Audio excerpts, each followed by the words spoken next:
نماز میں عورت کا جسم کا کتنا حصہ چھپانا فرض ہے؟ نماز میں عورت کے جسم کا کون سا حصہ کور ہونا ضروری نہیں اور کون سا حصہ چھپانا ضروری ہے؟ تکبیر کہتے وقت اور تشہد کے لیے انگلی اٹھاتے وقت ہاتھ کا کور ہونا ضروری ہے یا نہیں؟ چہرہ، پاؤں اور دونوں ہاتھ، ان کے علاوہ پورا جسم عورت کے لیے چھپانا نماز میں ضروری ہے۔ ہاتھ کھول سکتی ہے۔ تو اس وقت کا جو سب سے بڑا فتنہ ہے، رسول اللہ صلی اللہ علیہ وسلم صحیح بخاری صحیح مسلم کی حدیث میں جس کی پیش گوئی کر چکے ہیں، آپ صلی اللہ علیہ وسلم نے فرمایا میں نے اپنے بعد مرد کے لیے عورت سے بڑا کوئی فتنہ نہیں چھوڑا۔ تو سب سے زیادہ تباہ کرنے والی چیز کون سی چیز ہے؟ وہ عورت ہے۔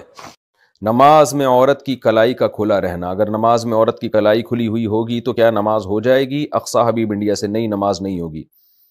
نماز میں ایک دو بال دوپٹے سے باہر آ جانا، اگر نماز کے دوران دوپٹے سے ایک دو بال نکل آئیں تو نماز کا کیا حکم ہوگا؟ اقصی حبیب انڈیا سے، نماز تو ہو جائے گی لیکن یہ عمل جائز نہیں، عورت کو پورے بالوں کا چھپانا لازم ہے۔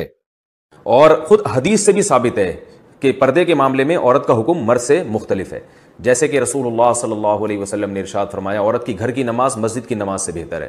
کیوں؟ گھر میں پردہ زیادہ ہے۔ اس میں آتا ہے کہ جب کوئی شخص تہجد میں قرآن کی تلاوت کرتا ہے تو فرشتے آنا شروع ہوتے ہیں اور اس کے جو ہے نا لبوں پہ اپنے منہ کو رکھ لیتے ہیں اس کی تلاوت کو چکھنے کے لیے، اتنا فرشتوں کو لطف محسوس ہوتا ہے تہجد کی تلاوت میں، اور پھر وہ تانتا بن کی نماز کے بعد سورہ یاسین پڑھنا کیسا ہے؟ کیا یہ سنت عمل ہے؟ عبد المطلب انڈیا سے، مسند دارمی کی حدیث ہے کہ نبی صلی اللہ علیہ وسلم نے فرمایا جس نے صبح سورہ یاسین کی تلاوت کی تو اللہ تعالیٰ اس کے اس طرح کے الفاظ ہیں کہ اس کے سارے کام پورے ہو جائیں گے، لیکن یہ حدیث سند کے لحاظ سے بہت زیادہ ضعیف ہے۔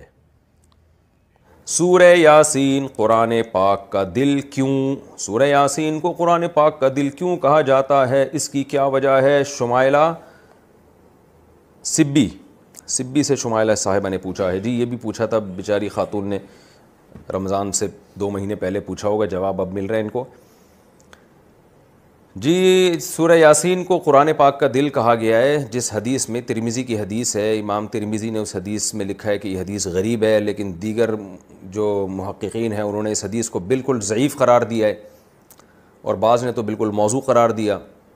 تو موضوع قرار دینے والی بات تو تھوڑی مبالغہ لگتی ہے، لیکن ضعیف بہرحال یہ حدیث ہے جس میں آتا ہے کہ سورہ یاسین قرآن کا دل ہے، اور ضعیف بھی بہت زیادہ ضعیف حدیث ہے۔ تو اب جب کوئی کسی چیز کی فضیلت میں ضعیف حدیث ہوگی تو پھر اس میں علماء کی 2 رائے ہیں۔ بعض علماء کہتے ہیں کہ اس سے کوئی شرعی مسئلہ تو ثابت ہو نہیں رہا، لہذا اس حدیث کو بیان کرنے میں کوئی حرج نہیں ہے، فضائل میں ضعیف حدیث بیان کی جا سکتی ہے۔ اور بعض علماء کا موقف ہے کہ نہیں بھائی، فضائل کے باب میں بھی احتیاط کرتے ہیں کہ جی حدیث صحیح ہی ہونی چاہیے۔ تو اس میں ہمارے ہاں نا غلو بہت ہے۔ بعض لوگ کیا کہتے ہیں، کسی نے سورہ یاسین کی فضیلت میں ضعیف حدیث سنا دی تو بعض لوگ ان کے خلاف کلپ بنا کے ڈال دیتے ہیں، یہ دیکھو ان کو تو پتہ ہی نہیں حدیث ضعیف ہے اور نبی پر بہتان باندھ رہے ہیں، اور دیکھو ان کے پاس علم نہیں ہے۔ تو یہ بھی جہالت کی بات ہے، ضعیف حدیث اور موضوع میں فرق ہوتا ہے۔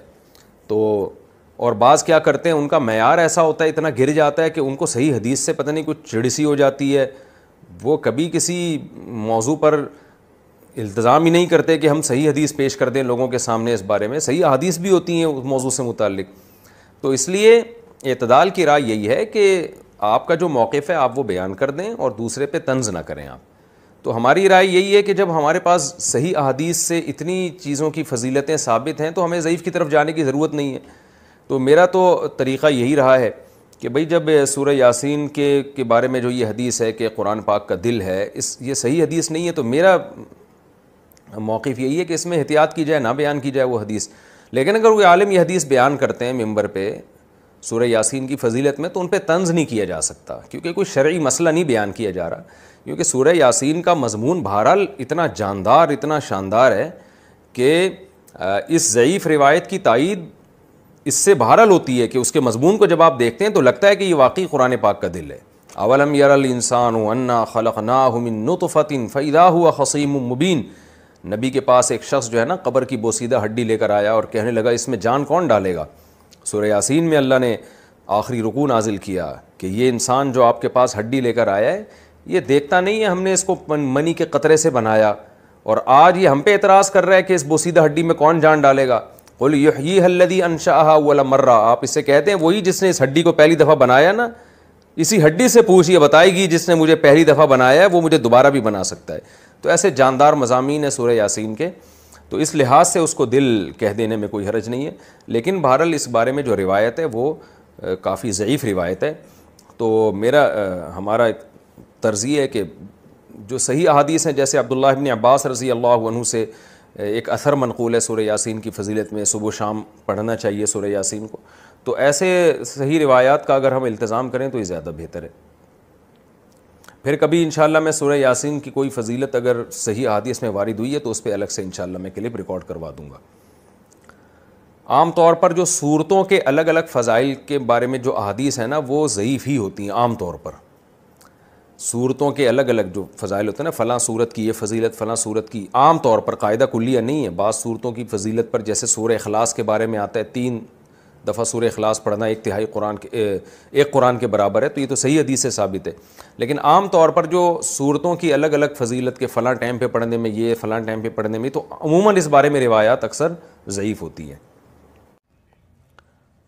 فجر کے بعد کون سے کام کریں؟ فجر کے بعد ایک مسلمان کی کیا روٹین ہونی چاہیے، اس پر روشنی ڈالیں۔ ابو حنین کراچی سے۔